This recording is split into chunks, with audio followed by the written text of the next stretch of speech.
তবে কি পিছিয়ে যাচ্ছে এসএসসির গ্রুপ সি এবং গ্রুপ ডি পরীক্ষা? সূত্র মারফত যা খবর পাওয়া যাচ্ছে তাতে উদ্বেগ বেড়েছে।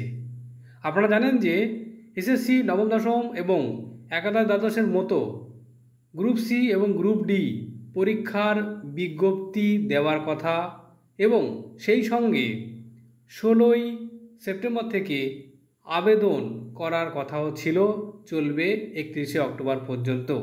কিন্তু স্কুল সার্ভিস সূত্রে যে খবর পাওয়া যাচ্ছে তাতে বলা হচ্ছে যে আপাতত সেই সময়সীমা পিছিয়ে যাচ্ছে। কিন্তু প্রশ্ন হচ্ছে, তাহলে কবে শুরু হবে আবেদন প্রক্রিয়া? এ নিয়ে এসএসসি সূত্রে খবর, অনলাইনে আবেদনের সময়সীমা পিছোচ্ছে স্কুল সার্ভিস কমিশন। গতকাল অর্থাৎ 16ই সেপ্টেম্বর থেকে অনলাইনে আবেদন প্রক্রিয়া শুরু হওয়ার কথা থাকলেও তা আপাতত হচ্ছে না, এমনই নোটিশ দিয়ে জানালো স্কুল সার্ভিস কমিশন। তবে কবে আবেদন জমা নেওয়া হবে সে বিষয়ে জানা যাচ্ছে যে পুজোর পরেই গ্রুপ সি এবং গ্রুপ ডি নিয়োগের আবেদন প্রক্রিয়া শুরু করা হবে।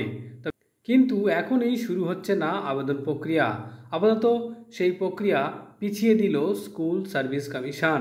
আপনারা জানেন যে গ্রুপ সি পদে নিয়োগের জন্য 2989টি এবং গ্রুপ ডি পদে নিয়োগের জন্য 5484টি শূন্যপদ রয়েছে বলে আগেই জানিয়েছিল স্কুল সার্ভিস কমিশন। তবে আপাতত আবেদন প্রক্রিয়া পিছিয়ে যাচ্ছে।